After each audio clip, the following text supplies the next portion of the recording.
اعوذ باللہ من الشیطان الرجیم، بسم اللہ الرحمن الرحیم۔ السلام علیکم ورحمۃ اللہ وبرکاتہ۔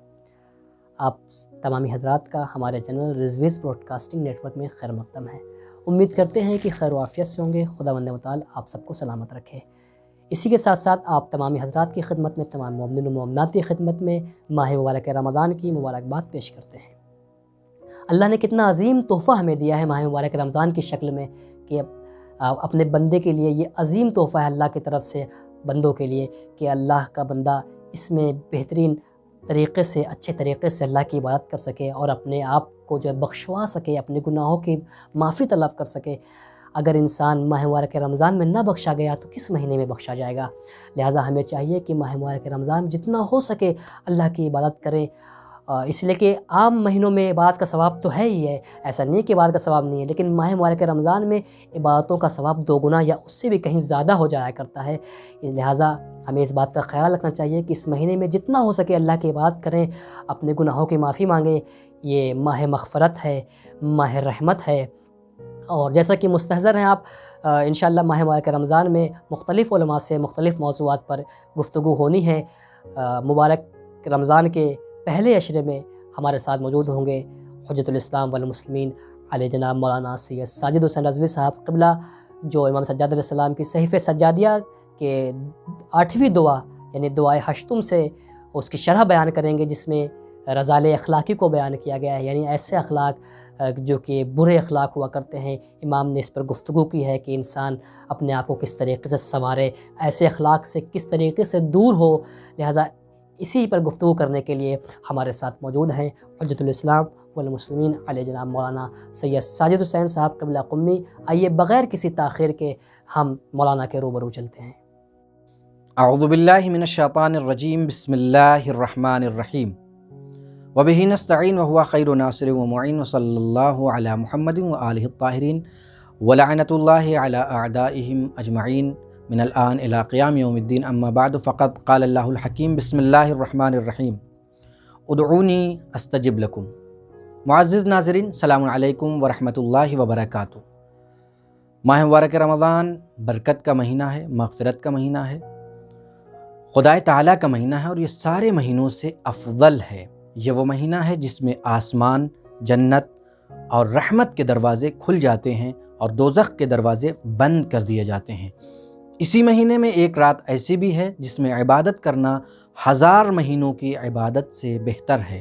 اس مہینے میں ہمیں زیادہ سے زیادہ اللہ کی عبادت کرنا چاہیے، قرآن اور دعاؤں کی تلاوت کرنا چاہیے۔ امام زین العابدین سید الساجدین کا طریقہ تبلیغ دعا کے سلسلے میں یہ تھا کہ یعنی اسلامی معارف جو بیان کرتے تھے وہ دعا کے پیکر میں بیان کرتے تھے، اور جیسا کہ یہ بات مشہور ہے، فیمس ہے، کہ دعا عبد اور معبود کے درمیان معنوی لگاؤ کا نام ہے، جو تربیتی اور اخلاقی اثر کی حامل ہے۔ اس اعتبار سے کہ اسلام کی نظر میں دعا کا ایک خاص مقام ہے، جیسا کہ خداوند عالم قرآن مجید میں ارشاد فرماتا ہے، بسم اللہ الرحمن الرحیم، ان الذین یستکبرون عن عبادتی سیدخلون جہنم داخرین، یعنی ہم سے دعا کرو ہم قبول کریں گے، دعا کی منزل میں اکڑ جانے والے ذلت کے ساتھ جہنم میں داخل کیے جائیں گے۔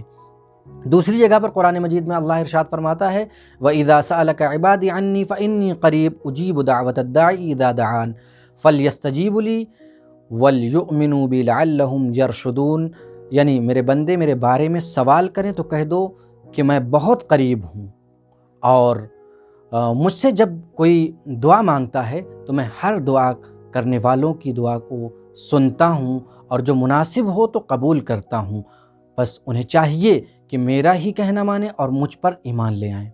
اور اگر پیغمبر اسلام محمد مصطفیٰ صلی اللہ علیہ وآلہ وسلم اور ائمہ معصومین علیہم السلام کی طرف سے جو دعائیں ہم تک پہنچی ہیں جمع کر دی جائیں تو ایک بہت بڑا مجموعہ تیار ہو جائے گا۔ یہ دعائیں عظیم تربیت کا ایک مکتب ہیں جو انسانوں کے اخلاقی تربیت میں ایک اہم کردار ادا کرتی ہیں۔ انسان اس وقت تک اخلاق سے آراستہ نہیں ہو سکتا جب تک ایک مثبت فکر کی تخلیق نہ کرے، اور نفسانی امراض کے جراثیم دل و ضمیر کو پاک کر کے اپنے کو کمالات اور خوبیوں کے قبول کرنے کے لیے آمادہ نہ کر دے۔ یہ اسی لیے میں نے جس دعا کو اپنا گویا سرنامہ کلام قرار دیا یا جس دعا کی شرح کا ارادہ کیا ہے وہ صحیفہ سجادیہ کو میں نے انتخاب کیا ہے۔ اس میں 8ویں دعا ہے جیسا کہ آپ کو معلوم ہے۔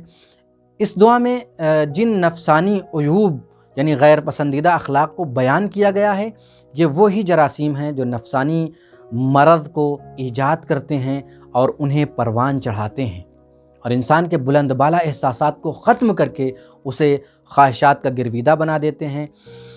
یعنی جس کے بعد وہ اس مقام پر آ جاتا ہے، انسان ایسے مقام پر آ جاتا ہے جو ایک عام حیوان کا مقام ہوتا ہے، جہاں پر پہنچ کر فضائل کی بلندیاں اس کے پہنچ سے باہر ہو جاتی ہیں، اور رذائل و قبائح اس قدر رچ اور بس جاتے ہیں کہ انسان کو برائی کا احساس تک نہیں ہوتا ہے کہ انہیں چھوڑنے کی ضرورت محسوس کریں۔ یوں تو ان معائب میں سے ہر ایک تباہ کن اور ہلاک کرنے والے ہیں، مگر حرص، غضب، حسد اور شہوت پیش اور سب برائیوں کے موجد ہیں۔ بہت سارے امراض، گناہوں کے امراض ہیں کہ جن کا علاج ہمیں کرنا چاہیے اور ان گناہوں سے بچنا چاہیے، لیکن جن کا میں نے تذکرہ کیا یہ وہ امراض ہیں، یہ وہ بیماریاں ہیں ہمارے نفسوں کی کہ جن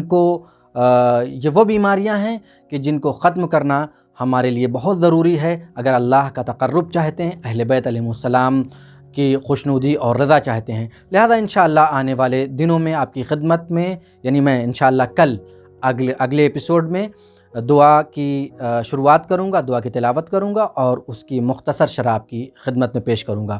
وصلی اللہ علی محمد وآلہ الطاہرین وآخر دعوانا ان الحمد للہ رب العالمین۔